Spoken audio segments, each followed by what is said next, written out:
Superfast Chhattisgarh में आपका स्वागत है। मैं हूं आपके साथ आयुषी ओझा। बुलेटिन की शुरुआत करते हैं रायपुर से बड़ी खबर के साथ। आज से फिर शुरू होगा भेंट मुलाकात कार्यक्रम। सीएम भूपेश बघेल दंतेवाड़ा जिले से शुरू करेंगे अभियान। कटेकल्याण से भेंट मुलाकात कार्यक्रम की शुरुआत होगी। कटेकल्याण से बारसूर जाएंगे मुख्यमंत्री भूपेश बघेल। दंतेवाड़ा में आदिवासी सम्मेलन में वो शामिल होंगे। प्रतिनिधि मंडलों से मुख्यमंत्री मुलाकात करेंगे और इस दौरान दंतेवाड़ा जिले में मुख्यमंत्री रात्रि विश्राम भी करेंगे। तो लगातार प्रदेशव्यापी दौरे पर सीएम भूपेश बघेल नजर आ रहे हैं। लगातार उनकी तरफ से भेंट मुलाकात किया जा रहा है और लोगों से बातचीत की जा रही है। उनकी समस्याएं, उनकी परेशानियों के बारे में जाना जा रहा है और साथ ही साथ अब देखा जा रहा है कटेकल्याण से भेंट मुलाकात कार्यक्रम की शुरुआत होने जा रही है। वहीं ज्यादा जानकारी के साथ हमारे सहयोगी अवधेश हमारे साथ जुड़ चुके हैं। अवधेश, लगातार सीएम प्रदेश व्यापी दौरे पर हैं और ऐसे में उनका दंतेवाड़ा दौरा है। क्या कुछ अपडेट है इस दौरे को लेकर और साथ ही साथ क्या कुछ इस दौरे के दौरान रहेगा?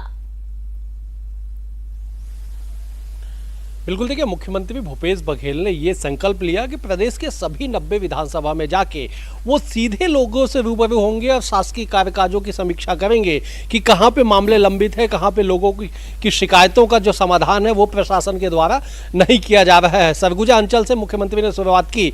अब बस्तर अंचल में 2 दिन के गैप के बाद, मतलब 20 और 21 और 22 तारीख को मुख्यमंत्री ने दूसरे कार्यक्रमों के लिए वक्त दिया था। आज 23 तारीख से फिर से एक बार बस्तर का दौरा जो है उनका भेंट मुलाकात कार्यक्रम का वो शुरू हो रहा है। आज वो दंतेवाड़ा जिले से शुरुआत करेंगे क्योंकि पहले सुकमा और बीजापुर जिले में का दौरा कर चुके हैं, नारायणपुर भी जा चुके हैं। तो आज जो है दंतेवाड़ा से शुरुआत होगी। आज दोपहर 12 बजे के तकरीबन वो कटेकल्याण पहुंचेंगे। दंतेवाड़ा के बीहड़ क्षेत्रों में से एक कटेकल्याण आता है, वहां पे जाएंगे, वहां पे चौपाल लगाएंगे, लोगों से भेंट मुलाकात करेंगे, लोगों से चर्चा करेंगे कि आखिरकार राज्य सरकार की जो योजनाएं हैं वो बस्तर के उन बीहड़ों तक पहुंच रही है कि नहीं रही है। क्योंकि कई बार सवाल उठते हैं कि शासन प्रशासन राजधानी में बैठ के निर्णय तो लेता है, लेकिन बस्तर के बिहार में, सरगुजा, बीजापुर के ऐसे क्षेत्रों में जाके प्रशासन की योजनाएं पहुंच पा रही कि नहीं, एक बड़ी समस्याएं रहती। तो तमाम चीजों को लेके मुख्यमंत्री रूबरू होंगे। अब वो कटेकल्याण के बाद बारसूर जाएंगे, बारसूर में भी भेंट मुलाकात करेंगे, चौपाल लगाएंगे, लोगों से बातचीत करेंगे और बारसूर के कार्यक्रम के बाद वो शाम को दंतेवाड़ा लौटेंगे और दंतेवाड़ा में आयोजित आदिवासी सम्मेलन में शामिल होंगे। एक बड़ा सम्मेलन, आदिवासी सम्मेलन दंतेवाड़ा में आयोजित किया गया, जिसमें शिरकत करेंगे, समाज के प्रमुख पदाधिकारियों से मुलाकात करेंगे, अलग अलग समाज के लोगों से मुलाकात करेंगे, वरिष्ठ कांग्रेसी नेताओं से भी मुलाकात करेंगे और रात्रि विश्राम भी मुख्यमंत्री आज दंतेवाड़ा में ही करने वाले हैं।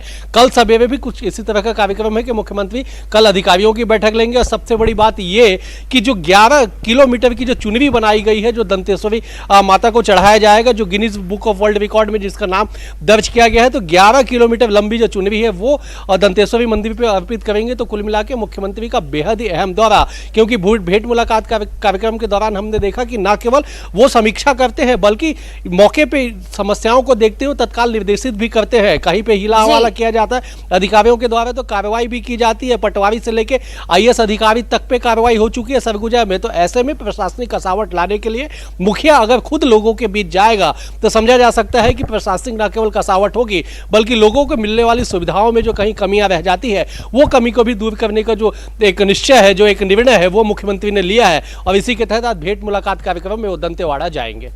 जी अवधेश, तमाम जानकारी साझा करने के लिए आपका धन्यवाद। आप हमारे साथ बने रहिए, आपसे और भी अपडेट लेते रहेंगे। तो देखा जा रहा है कि लगातार सीएम भूपेश बघेल प्रदेश व्यापी दौरे पर हैं और ऐसे में वो लोगों के बीच जा रहे हैं, उनकी परेशानियां जानने के लिए और विकास कार्यों का जायजा लेने के लिए। साथ ही साथ जो अफसर हैं उनको भी निर्देश दिए जा रहे हैं। चलिए खबरों में आगे बढ़ते हैं और रायपुर के Shankar Nagar express way overbridge के सौंदर्यीकरण का लोकार्पण सीएम भूपेश बघेल ने किया है।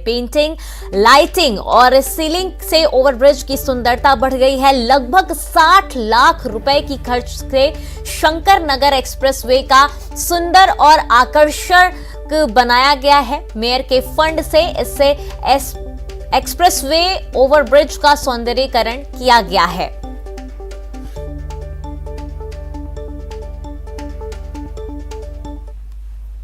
मुख्यमंत्री भूपेश बघेल 24 मई को मां दंतेश्वरी को 11,000 मीटर की चुनरी चढ़ाएंगे। रनएक्स की महिलाओं ने 11,000 मीटर लंबी चुनरी बनाकर कीर्तिमान स्थापित किया है। मुख्यमंत्री भूपेश बघेल 24 मई को बस्तर की आराध्य देवी मां दंतेश्वरी देवी का दर्शन करेंगे और देवी मां को 11,000 मीटर की चुनरी अर्पित करेंगे। यह चुनरी विशेष तौर पर दंतेवाड़ा स्थित मां दंतेश्वरी के अर्पण के लिए डैनेक्स नवा गारमेंट फैक्ट्री की महिलाओं ने विशेष तौर पर तैयार किया है।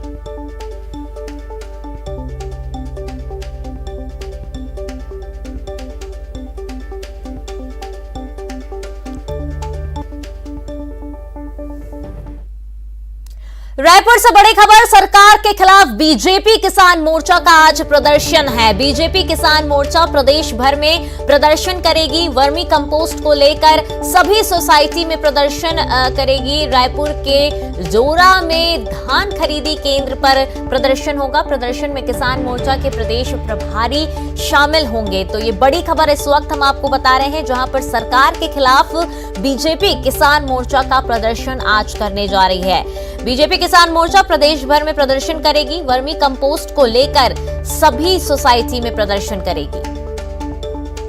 और वहीं ज्यादा जानकारी के साथ हमारे सहयोगी अवधेश हमारे साथ बने हुए हैं। अवधेश, देखा जा रहा है कि बीजेपी किसान का मोर्चा का आज प्रदर्शन है सरकार के खिलाफ, क्या कुछ इस दौरान रहने वाला है? बिल्कुल, देखिए, वर्मी कंपोस्ट को लेके बीते 15 दिनों से लगातार बीजेपी जो है वो बयानबाजी कर रही है। बयानबाजियों के दौरान इस बात का भी निर्णय लिया गया और ये ऐलान किया गया कि 23 तारीख तक अगर स्थितियां बहाल नहीं होती है तो धरातल पे उतर के सरकार के खिलाफ बड़ा आंदोलन किया जाएगा। और उसी के तहत जो किसान मोर्चा के प्रदेश प्रभारी हैं वो रायपुर आए हुए हैं और आज बीजेपी ने ये निर्णय लिया है कि प्रदेश के सभी धान खरीदी केंद्रों पे, सोसाइटियों पे जाके किसान के हक में वो आवाज बुलंद करेंगे और राज्य सरकार के खिलाफ प्रदर्शन करेंगे। दरअसल बीजेपी का आरोप है कि राज्य सरकार जो वर्मी कंपोस्ट लेने के लिए किसानों पे न केवल दबाव बना रही है बल्कि एक गुणवत्ता विहीन जो वर्मी कंपोस्ट है वो किसानों को दिया जा रहा है। बताया जा रहा है कि उस वर्मी कंपोस्ट में मिट्टी मिली हुई है जिस वजह से किसानों को परेशानियों से दो चार होना पड़ रहा है। इस बात को लेकर पूर्व कृषि मंत्री बृजमोहन अग्रवाल ने भी सरकार को चेतावनी दी थी और तमाम चेतावनी बयानबाजियों के बाद आज धरातल पर उतर के बीजेपी प्रदर्शन करेगी। बीजेपी ने कहा है कि सभी सोसाइटियों में जाके सरकार के खिलाफ वो जबरदस्त तरीके से प्रदर्शन करेगी और इसके बाद भी अगर सरकार नहीं चेतती है तो इस मामले को लेकर न केवल राजभवन का दरवाजा खटखटाया जाएगा बल्कि जरूरत पड़ने पे वो कोर्ट के भी शरण में जाएंगे। तो कुल मिला के ये कि छत्तीसगढ़ जो कृषि प्रधान राज्य है, किसानों की हितैषी बनने के लिए राजनीतिक दलें जो धरातल पर उतरती है उसी के तहत जो आज बीजेपी किसानों के पक्ष में सरकार के खिलाफ आवाज बुलंद करने का निर्णय ली है और आज सुबह 11 बजे से प्रदेश के सभी सोसाइटियों में बीजेपी किसान मोर्चा आंदोलन करेगी। देश इस दौरान कौन कौन शामिल होने वाला है इस प्रदर्शन में? देखिए, बीजेपी के जो तमाम बड़े नेता हैं वो इस प्रदर्शन में शामिल होंगे, लेकिन किसान मोर्चा का आंदोलन है तो संभवतः जो डॉक्टर रमन सिंह, विष्णुदेव साय जैसे जो बड़े नेता हैं वो अपने अपने जिलों में शिरकत करेंगे। डॉक्टर रमन सिंह जो है वो बीजेपी के राष्ट्रीय पदाधिकारियों की बैठक से लौट चुके हैं, लेकिन अन्य नेता जो है अभी भी दिल्ली में जमे हुए, उनके लौटना विशेष है। तो ऐसे में जो बड़े चेहरे जो है बीजेपी के वो संभवतः धरातल पर नदारत रहे, लेकिन बीजेपी ने ऐलान किया है कि किसान मोर्चा पूरी दमदारी के साथ, बड़े चेहरों के साथ वो जाके हर सोसाइटी में सरकार के खिलाफ आवाज बुलंद करेगी। बड़े नेता भी शामिल होंगे, किसानों को भी इसमें शामिल करने का दावा किया गया है। कहा गया है कि किसान जो परेशान हो रहे सीधे उन किसानों के साथ में जाके जो बीजेपी है वो सरकार के खिलाफ आज हल्ला बोल करेगी। जी, तमाम जानकारी साझा करने के लिए अवधेश आपका धन्यवाद। और रायपुर से बड़ी खबर, विधायक रेणु जोगी का मेदांता में होगा इलाज। रेणु जोगी को मेदांता शिफ्ट किया जाएगा। 17 मई से रायपुर के अस्पताल में भर्ती हैं। दरअसल रेणु जोगी की तबीयत खराब हो गई थी, ब्लड प्रेशर हाई हो गया था जिसके कारण उनकी तबीयत खराब हो गई थी और उसके बाद से वो 17 मई से लगातार रायपुर के अस्पताल में भर्ती हैं। लेकिन अब वहीं ये खबर सामने निकल कर आ रही है कि विधायक रेणु जोगी का मेदांता में इलाज होगा, उन्हें मेदांता शिफ्ट किया जाएगा। ये बड़ी खबर इस वक्त रायपुर से, जहां पर बता दें कि विधायक रेणु जोगी को मेदांता शिफ्ट किया जाएगा। और रायपुर से बड़ी खबर, कांग्रेस चिंतन शिविर का छत्तीसगढ़ पर बड़ा असर देखने को मिला है। पीसीसी तैयार कर रही उम्र दराज नेताओं की सूची 50-50 के फॉर्मूले को लेकर तैयार हो रही सूची। पीसीसी ने जिलों से मंगाई उम्र दराज नेताओं की लिस्ट। संगठन के नए स्वरूप में कई नेताओं की होगी छुट्टी।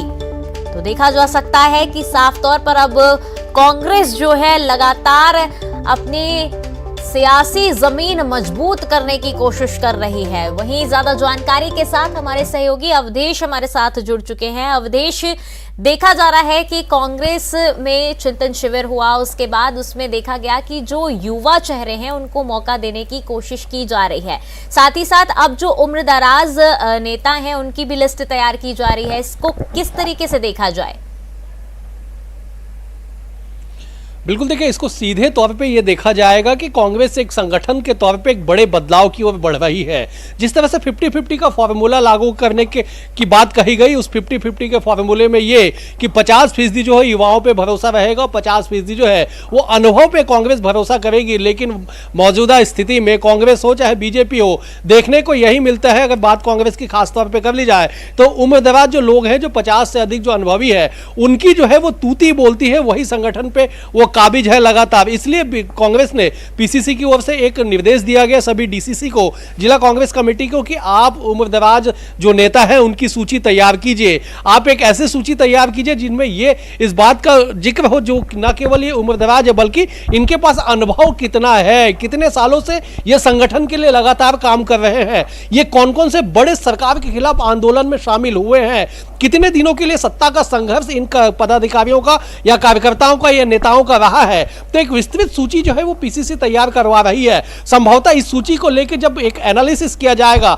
एक निर्णय लिया जाएगा कि किन्हें जिम्मेदारी दी जाए, किनके अनुभव का लाभ लिया जाए, तो जो शेष नेता बचेंगे उन्हें पीसीसी से हो, डीसीसी से हो या अन्य जो प्रकोष्ठ है उनसे उनकी छुट्टी लगभग तय मानी जा रही है। मतलब ये कि कांग्रेस के चिंतन शिविर का जो बड़ा असर है वो छत्तीसगढ़ में देखने को मिल रहा है, क्योंकि छत्तीसगढ़ में कांग्रेस सत्ताधारी दल है और अगर सत्ताधारी दल उम्रदराज नेताओं की सूची तैयार कर रही है तो संभव जो निश्चित तौर पे है वो खलबली जो है वो निचले स्तर तक मची हुई है, क्योंकि पीसीसी ने डीसीसी को निर्देशित किया है कि आप सूची तैयार कीजिए। तो जितने भी जिला कांग्रेस कमेटी के पदाधिकारी है, न केवल उनकी सूची तैयार हो रही है बल्कि उनके क्षेत्र में रहने वाले विधायक, पूर्व सांसद प्रत्याशी, विधायक प्रत्याशी, ऐसे तमाम लोगों की जो है एक सूची तैयार करने का जो काम है वो डीसीसी कर रही है। तो समझा जा सकता है कि इन तमाम सूची को लेकर कांग्रेस एक बड़े संगठनात्मक बदलाव की ओर आगे बढ़ रही है, जिसकी जो पहल है, जिसकी जो शुरुआत है वो सूची तैयार करने के रूप में देखा जा सकता है। जी अवधेश, तमाम जानकारी साझा करने के लिए आपका धन्यवाद। तो देखा जा रहा है कि कांग्रेस अपने आप को मजबूत करने के लिए पूरी कोशिश में लगी हुई है और 50-50 के फॉर्मूले को लेकर अब पूरी तैयारी की जा रही है,